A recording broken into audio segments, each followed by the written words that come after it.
Live from the internet, it's the BTB Internet Talk Show. Special guests, Pandemonium, Dean Martin. If you've got the internet, you get a talk show. Here's your host, Mr. BTB himself, Scott Curtis.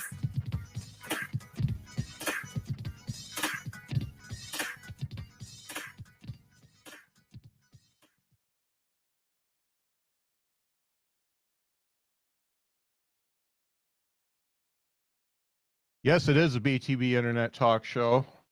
I don't want to use that picture. That's got my award-winning podcast on there. This is a BTB Internet Talk Show, and it is not a podcast. It's a talk show. I was originally going to let you folks call it a podcast, but you know what? You can't download it. You can't go to an app and listen to it, so it's not a podcast. And when you call your mom, it's not a podcast either. So just get used to it. This is not a podcast. It's a talk show, just like all the talk shows of old.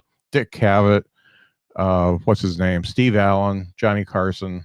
All the good ones. This is like that. So, but I'm glad you're here. I'm glad you're here, and I'm glad I'm here.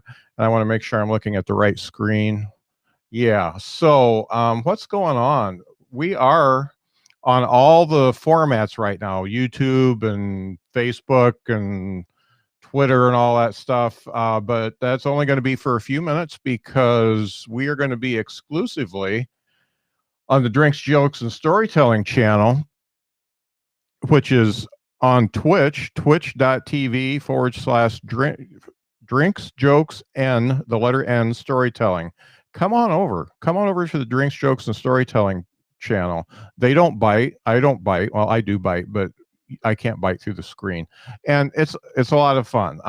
And not only that, but they have so many great shows. Just look at this lineup. I'm not going to read all of them, but they have shows every day of the week and multiple shows on some days. And I have a couple highlights of what's going on. And one of their hosts may be on Jason Pollock, who is Yes, I'm Jason Pollock show on Wednesdays from 7 to 8, and he does a couple other shows too. But yeah, he is coming on. Directly after this show, we've got John Poveromo with Dystopia Tonight, and his special guest is Rob Bartlett, who is an Emmy Award-winning actor, writer, comedian, and impressionist. And the official Drinks, Jokes, and Storytelling show is going to have Lisa Lampanelli, and I believe that is Wednesday at 3 p.m. Eastern. So Lisa Lampanelli is coming up. And then tomorrow night, the Comedians Table Reserved, it's 2:30 to 4 Eastern. So tomorrow afternoon, they're going to have a couple comedians that were on Penn and Teller's Fool Us. And Mark, I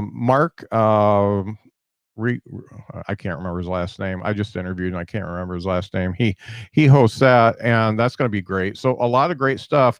And then Friday, I can't wait for this one. Gary Allen's got Rodney Allen Rippey, and I know at least two of us that are on the show tonight knows who Rodney Allen Rippey is, and we can talk about that. But Gary Allen gets some great guests. Riccadonna. It's Mark Riccadonna. That's his name. Sorry, Mark. I've been drinking. So yeah, so that's at 4 p.m. on Friday, I believe. Yeah, 4 p.m. on Friday, we get to talk to Rodney Allen Rippey. So I'm pretty stoked about that. But hey, let's get on with the show. Is anybody chatting yet? Periscope is still here. So confusing. Yeah, I'll be off in a little bit, Jeff. So you have to come over to Twitch. Thanks for letting me know though. But let's bring our guests out. My first guest is the host of two podcasts. One of them is Funny Science Fiction, and the other one is one that I can't remember, so I'm going to have to ask him when he comes up. It's Tim Bicycle. Hi, Tim. How you doing? What's the name of the Focus on Forward, right? That's it. You got it. Yeah.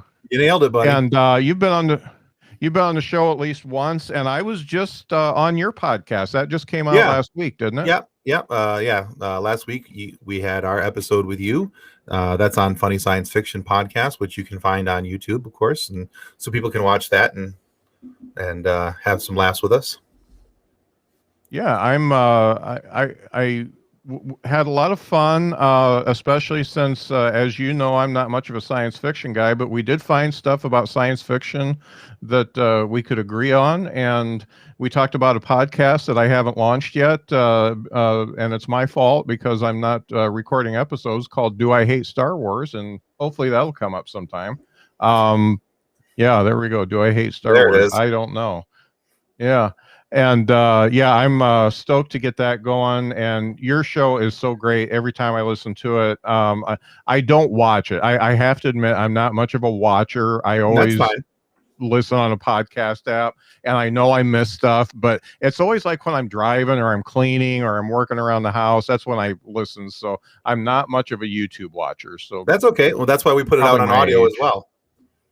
Yeah, and the audio is good enough for me. Yeah. So let's bring out our next guest. So he's somebody I don't know. His name is Michael Weffelmeyer, and I do know he's getting married here pretty quick. And he went to Bama University and currently lives in Milwaukee and is part of the old Hot Breath Network from Joel Byers. And Joel has been on my podcast a couple different times, 3 different times. One time as a guest, one time he was comedy coaching me, and one time was right at the beginning of the pandemic when I had a panel of comedians talking about what we're going to do. And I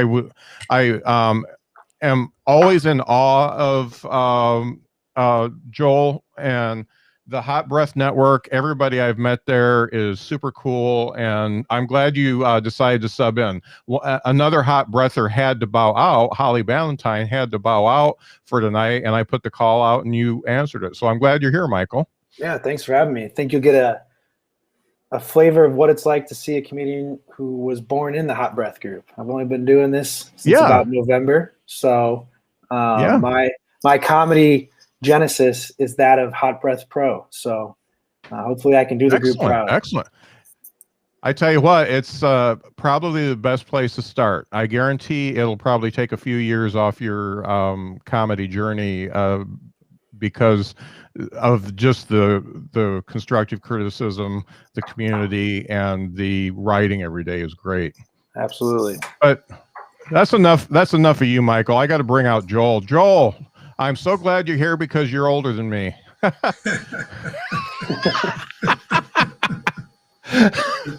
So how have you been, Joel? You are a comedian who started a little later in life. However, you've been doing it for a while, so you kind of know the ropes. So what's new with you?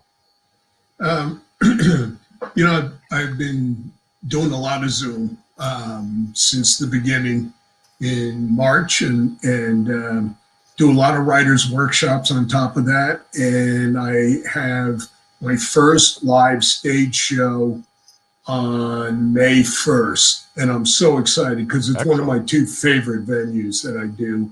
And it has been canceled 4 times in the last year. One of the last shows I did before the pandemic was there. And then I can't wait to get back on the stage. I was on a roll the 15 days leading up to the pandemic. I did 12 shows in a row. Wow. So yeah, I was really on a nice roll. I did like 5 shows in Hawaii that week, and I'm like, wow, and then boom. Yeah.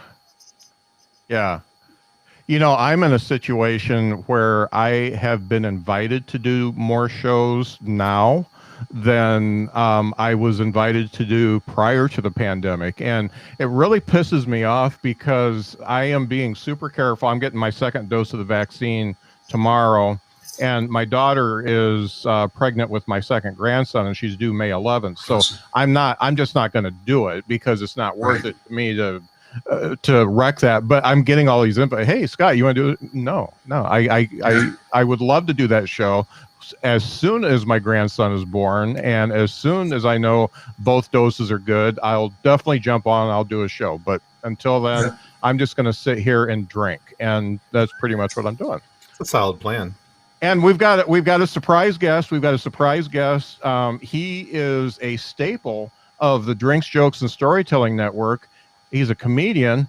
He is a genius as far as putting together shows. He is an excellent interviewer. I'm probably just going to put this over to him and let him take over. It's Jason Pollock. Hi, Jason. That's too much of a buildup. I'm going to let you down. I'm so sorry. Thank you. Thank you for those words. Dude, I've been watching you, buddy. I've been watching you, and I like what I see. Wow, that means a lot. Thank you. You've been drinking, though. You can't say that with a glass like that in your hand with the whiskey in it. Is that whiskey or bourbon? Yeah, it's bourbon. Yeah, bourbon whiskey. Yeah, I mean it. I'm not that drunk yet. I mean, I just started, so I'm. Well, thanks for having me. Another 20 minutes, it's a different story. Yeah, another 20 minutes, and it gets really, really weird. As a matter of fact, to make it extra weird, I am going to do this so that Tim and I match, and I'll be drinking my whiskey out of my red shirt coffee mug. What does that stand for? Red Shirt Widows and Orphans. Yeah. Oh, okay. So it's a running joke on our podcast. Are you a Star Trek? Oh, orphan jokes. Are you a Star Trek fan at all, Jason? I love Star Trek, what I've seen of it. I'm not a connoisseur, but I do love the first one I ever watched was Wrath of Khan, and I had to go back and watch everything up to that point and beyond. There you go. Yeah. So the running joke with Star Trek is the red shirts are the ones that die first. Oh, yeah. And really the only ones ever. If you got a blue shirt, you got a gold shirt like Captain Kirk, you don't die. The red shirts always die. So that's why, I mean, Tim is a complete genius as far as branding's concerned. And that's one of the things that he gave me for being on his podcast. So just to be clear, no actual help is going to widows or orphans. Right. It's all going to the red shirt guys who need it. Actually, right. So we have these mugs, and I sell them on my merch store, rivercitytees.com. Shameless plug. But River City Tees, rather. It's not a .com. It's through TeePublic. Anyway, 100% of the proceeds, if anybody actually goes and buys any of the Red Shirt Widows and Orphans merch, goes to help a charity called Wish Upon a Teen, which is the charity that helped my daughter out while we were in the hospital with her in 2019. So it's a charity that's very near and dear to my heart, and I do a lot to try and help them out. They're an amazing group of people. Basically, when the kids are out of the room, they sneak in, they redecorate it, and they make it look so much cooler, because if a kid's there in an extended stay, like my daughter was in the hospital for 97 days. Oh my God. Wow. And so while she was in there, they snuck in, they redid her room in a beach scene and all this stuff. And so this is one of the ways that I'm trying to help, give back to what, for what they gave us, is awesome. Yeah. So we've done a lot through funny science fiction, with some eBay sales. We've had some items from guests that came on. We had, Dayton Ward, who is the author of the Star Trek Extended Universe novels. He wrote a book called The Kirk Food Manual, and that's Drayton Allen, who's the author and founder of our group. He wrote that book that Scott was just holding up. But Dayton Ward came on our show, wrote the Kirk Food Manual, which is supposedly a Star Trek Federation manual to how to fight like Captain Kirk. And it's an amazing book, but he gave us a signed copy of that, and we put that out on eBay, and all the proceeds, 100% of it, went to Wish Upon a Teen. So it's awesome. Great. That's great. So I do want to before we get going here too far, I do want to give West Fork Whiskey Company in Indianapolis, Indiana, I want to give you your last plug. I'm not going to take it to the bottom of the bottle because you are absolutely ignoring my emails and my Instagram post and my Twitter post. So you guys can go fuck right off. I'm going to finish the rest of this bottle. I'm going to finish the rest of this bottle, and then I'm never drinking your shit again, okay? I will find somebody who will sponsor me. God damn it. I'm sorry. I'm sorry. Well, so I'm there's really that. bitter about this. Scott, you had such a familiar look. When I first saw you on one of the shows, I actually looked to see if you were on IMDb. I was like, I know this face. Do you know what? I came across a list the other it's- day because I'm in graduate school and we were watching some videos of example therapy clients, and I knew this guy looked like an actor. IMDb has a list of the top 100 that guy actors. Oh, I need to look for that. Oh, Yeah, okay. it's just mind blowing. Yeah. It's the best. I didn't do anything the rest of the day. I had like 7 things I was supposed to do, but I just found out about every actor I didn't know it was my favorite. I'm not on IMDb. Tim is. Joel, you're on IMDb, aren't you? No. No, Jason, you are. Yeah. Aren't you under like producer, writer, that stuff? Actor. Jason, you have some doppelgangers Actor, on that guy yeah. list. I got to be honest. People keep sending me stuff, and they're like, "Is this you?" You're most of the people on that list, if I'm being honest. When it comes to nobodies, I'm your guy. Yeah, I haven't made it onto that database yet. I got some others I need to get off first. Then we'll get it figured out. When Everything I had ever did was hair, just I a got role. Will Ferrell quite a bit. You When I got used who? to have hair, I got Will Ferrell quite a bit. People say I look like Will Ferrell. I could see that. Yeah, I can see that. Yeah. And when I was a lot fatter Dan Aykroyd, I look like a fat Dan Aykroyd, but I lost weight, so it's all Well, they're coming both back. SNL. So anyway, once again, One more shot, huh? don't buy their stuff. I mean, they're ignoring me. How rude. I mean, if they're not going to sponsor me, I'll tell them it's really good though. Anti-endorsement. I may buy more and just put it in a different bottle because it's really good. But let's talk about some stuff. I want to talk about things that are on my mind because first of all, I'm not an April Fool's type of guy. I'm not a prank type of dude, but I have fallen for some April Fool's Day pranks, and I was wondering if among you have any of you fallen for an April Fool's Day prank, and anybody can jump in. Just tell me what you've fallen for. Yeah, no, most notably for me, this was 2001. I was working at a mortgage company, and I took a bunch of Post-its and put it all over first I moved this girl's chair when she went to the bathroom. I put it in the elevator. When she came back, she couldn't find it. That was kind of a haha cute. And then I put Post-its all over. You're a prankster. I was a prankster because I had to break up the monotony. Then she put a cherry tomato in my mouse and replaced the ball with it, which was clever. So I took. You can't do that anymore because they don't have that little ball anymore on the bottom of the mouse. But then I went out to her car with a bunch of Post-its and covered her car in Post-its. And we looked out the window, and it was just they were fluttering in the wind. It was art. And then she took my car and moved it to another parking lot, and left the lights on, and came back. And I found out she did that. It started pouring rain. I ran to the car and couldn't get in. She left the lights on, and the battery died. And then, so basically, she stole my car and killed the battery. And I went back and said, "All right, that was a cunty move," which I shouldn't have said. And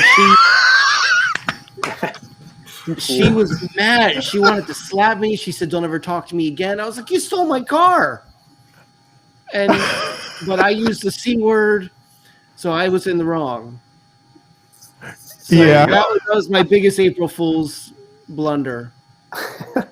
Well, that makes me Jason, I can say that that's not the first time the C word's been uttered on the show. So it's been said before. And folks, you guys heard Jason's wonderful April Fool's Day story. But if you want to watch everybody else's, you have to come to the Drinks, Jokes, and Storytelling channel on Twitch, because I'm going to say bye-bye to all the other ones. So twitch.tv, Drinks, Jokes, the letter N, Storytelling. Just come on over. Twitch doesn't bite. It's a lot of fun. So I'm going to say goodbye to everybody.